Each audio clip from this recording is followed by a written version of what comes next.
స్వాతంత్రం వచ్చే నాటికి మన జనాభా 30 కోట్లు, గోవుల జనాభా 130 కోట్లు. అంటే ఒక్క మనిషికి 4 గోవులు ఉండేవి. కాని నేడు మన జనాభా 130 కోట్ల పైన ఉండగా గోవుల జనాభా 20 కోట్ల లోపలే ఉన్నాయి. కబేళాల ద్వారా ఇప్పటి వరకు 80 కోట్ల గోవులను చంపి యథేచ్ఛగా ఎగుమతి చేసి రోగాలను దిగుమతి చేసుకున్నాం. మనకు ఊపిరి పోసేది గోవే అని చెబితే ఆక్సిజన్ ఇవ్వడానికి చెట్లున్నాయి కదా అని ఆవులను చంపేస్తారు.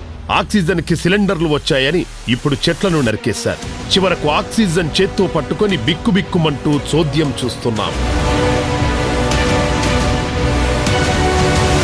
ఎన్నో సూచనలు వచ్చినా, ఎన్నో ప్రళయాలు వచ్చినా తెలుసుకోలేకపోతున్నారు.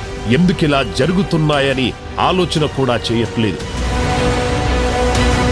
కాని కాలంలో వర్షాలతో ముంచేస్తోన్న దానికి కారణం కనుక్కోలేకపోతున్నారు. కరోనాతో ప్రపంచం మొత్తం అతలాకుతలమవుతున్నా, అతివృష్టి అనావృష్టితో పిట్టల్లా రాలిపోతున్నా, క్షణంలో ఆవిరవుతోన్న బతుకులు కంటి ముందే అయినవాళ్లు విగత జీవులై ఊపిరి వదిలేస్తున్నారు.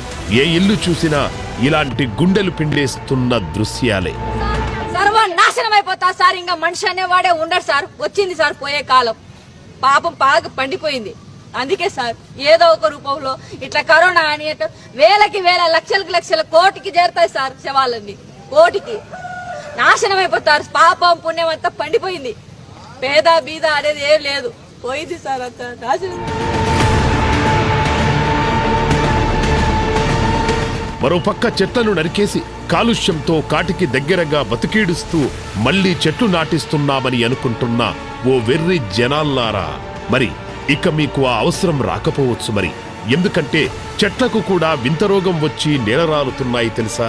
వీటన్నిటికీ మూలం గో వ్యవసాయాన్ని వదిలి విషాన్ని చల్లడం, విషాన్ని తినడం, విషాన్ని పీల్చడం, విష సంస్కృతి అలవాటు చేసుకోవడం వల్ల వాతావరణంలో సమతుల్యం లోపించింది.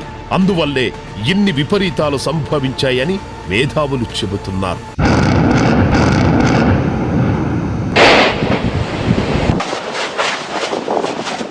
వాతావరణాన్ని సమతుల్యంగా నడిపించాలంటే గోవు వల్లనే సాధ్యమని తెలుసుకోండి. గోపంచ ద్రవ్యాలతో మన ఆరోగ్యాన్ని, మన చుట్టూ ఉన్న పరిసరాలను, ప్రకృతిని కాపాడుకోవచ్చు. గోవే మన రక్షణ వలయమని ఇప్పటికైనా తెలుసుకోండి.